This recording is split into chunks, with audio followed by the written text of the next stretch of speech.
One of the most unique aspects of the NBA is its fluidity. Unlike any other sport, a team or player can make a single decision that completely flips the dynamic of the entire league. When 2025 free agency was approaching, we had insiders like Shams saying it was going to be amongst the craziest we've ever seen. While there have in fact been a number of interesting moves around the league over the course of this summer, this was another case of Shams grossly exaggerating in order to get more eyes on him and ESPN. Someone as tapped in as him should have known that the current landscape of the league simply wasn't going to allow for anything truly consequential to happen. Not only that, but it was insulting to put this year's free agency anywhere close to 2019, where the entire league got flipped on its head. Today, I'm going to recall all that happened in the span of just a few weeks back in that crazy summer, go over how it ushered in a new era of NBA basketball, and talk a bit about why we'll probably never see anything like it again. There were so many impactful transactions that occurred during this free agency, so I won't be able to go over all of them, but I'll go over all the truly memorable ones and talk about what they meant for the league. To start, Kevin Durant left the Warriors to head east and join Kyrie Irving, as the two both signed with the Nets. When zooming out a little, this move indirectly led to the Warriors winning the 2022 championship, as the Nets had to send D'Angelo Russell back to Golden State in order to make the financials work. D'Lo was then flipped a few months later for Andrew Wiggins, who was the second best player for the Dubs in their most recent title run. But in the shorter term, this not only created a new juggernaut in Brooklyn, it also broke up the Warriors' 5-season chokehold over the league. This and the next move opened up the entire NBA, which led the teams willing to swing for the fences and try to do whatever they possibly could to put together a contender. The basketball community had a pretty good idea that KD and Kyrie were going to end up in Brooklyn prior to free agency beginning, but we had no idea where Kawhi Leonard would end up. Despite being traded to the Raptors against his will, he ended up leading them to a championship. With the entire core still in place and the Warriors' juggernaut seemingly dismantled, there was no reason not to think that Toronto couldn't just run it back and continue to compete for years to come. However, they underestimated how badly the Claw wanted to go back home, as he decided to sign with the Clippers. But it didn't stop there. Right before 2 a.m. Eastern Time, we got the tweet announcing that Kawhi was going to end up going to LA. While this was unprecedented as is, seeing the reigning finals MVP decide to leave the team he just won the championship with, just 1 minute later, we got the bombshell news that the Clippers were also parlaying this signing into a massive trade for Paul George, pairing the two superstar wings together. This came out of absolutely nowhere. Just one season prior, Paul George committed long-term to the Thunder as he signed a 4-year extension with them. But after Kawhi silently failed to convince KD to team up with him, the Claw then reached out to PG to see if there was any way he could wiggle out of Oklahoma City. After mulling the situation, he eventually went to Sam Presti, requested the trade behind closed doors, and the rest was history. Like the recent Luka trade this past winter, we didn't hear a word about this prior to it happening, and had no inclination that Paul George would ever leave the Thunder. So this was truly one of the more shocking transactions that's ever happened in the NBA. It immediately brought the Clippers from a fringe playoff team to championship favorites. But in order to get PG, the Clippers had to part with a massive haul of draft picks and players. One of the players in the deal was Shai Gilgeous-Alexander, and one of the picks turned out to be Jalen Williams, who just led the Thunder to their first championship. Quite literally timeline-altering stuff right here. But there are even more repercussions from Kawhi and PG teaming up. The trade package for Paul George indicated that OKC was ready to rebuild. With Russell Westbrook still in his prime, the front office decided to do right by him and move him to a contender. They eventually landed on sending it to Houston in return for what was thought to be a washed-up Chris Paul and a few draft picks. Westbrook ended up having a really good regular season for the Rockets, playing alongside James Harden. But the team flamed out in the playoffs as their PJ Tucker at center lineups made it clear that they didn't have enough size to truly compete for a title. Ultimately, they were out of tradable picks and high-value assets after trading for Westbrook, which gave Houston no other choice but to pivot towards a total rebuild. So this indirectly led Harden to Brooklyn, where he joined KD and Kyrie, but that's a bit too far down the line for this video. In OKC, CP3 ended up rejuvenating his career as he shockingly led the Thunder to the 5 seed out west. All in all, this Paul George deal was truly one of the most consequential trades in NBA history. It killed the Raptors' brief championship window, ended Russell Westbrook's decade-plus run in OKC, while also giving them the blueprint to their new core. Oh yeah, it also ushered in one of the most frustrating duos in NBA history in PG and Kawhi. But of course, this wasn't the only big move that happened during Los Angeles in 2019. A few weeks prior, the Lakers finally closed their massive trade with the Pelicans to acquire superstar big man Anthony Davis. There was also a brief few days where it appeared that Kawhi was going to also join them and form the next NBA dynasty, but thankfully for fans everywhere, the 2019 Finals MVP decided not to ruin the league.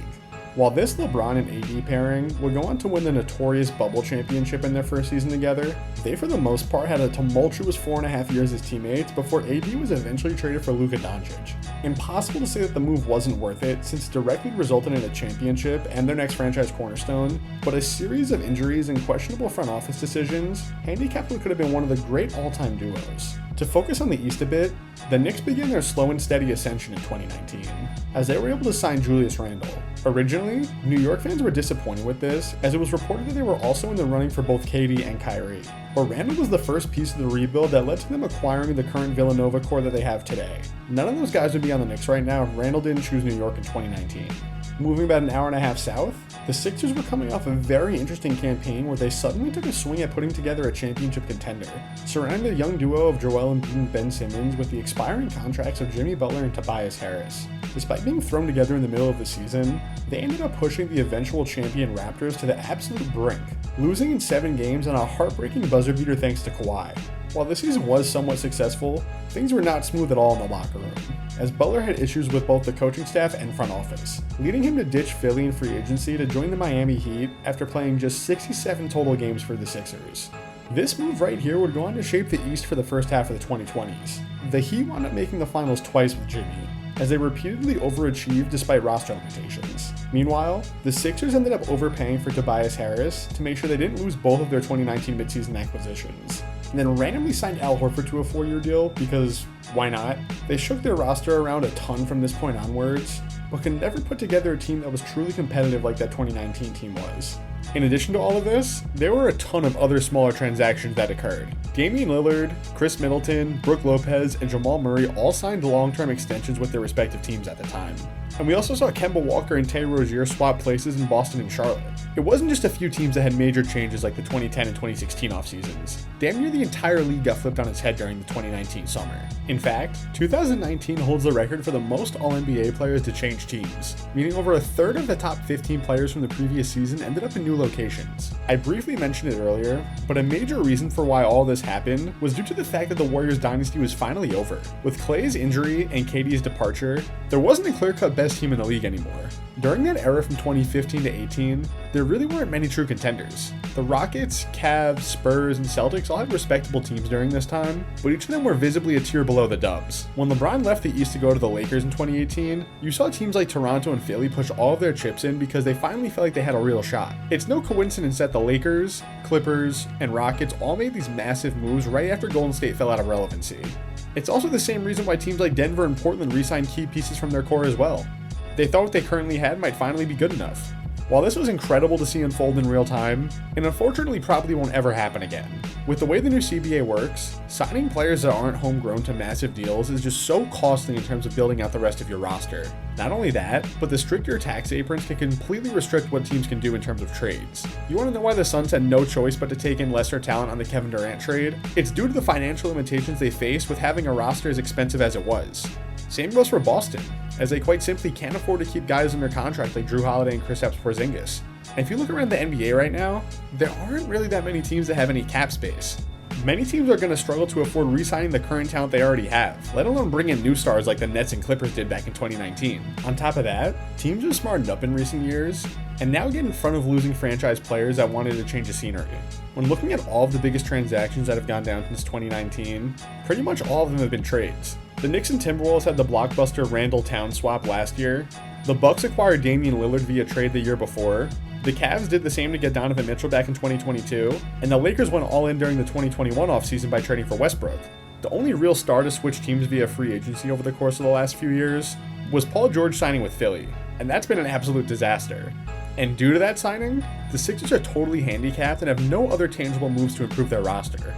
Before I wrap this up, just think about all of the recent NBA champions. This year, we had the Thunder, who built their core through smart trades and successfully developing homegrown talent. The same can be said for the Celtics in 2024, the Nuggets in 2023, the Warriors in 2022, and the Bucks in 2021.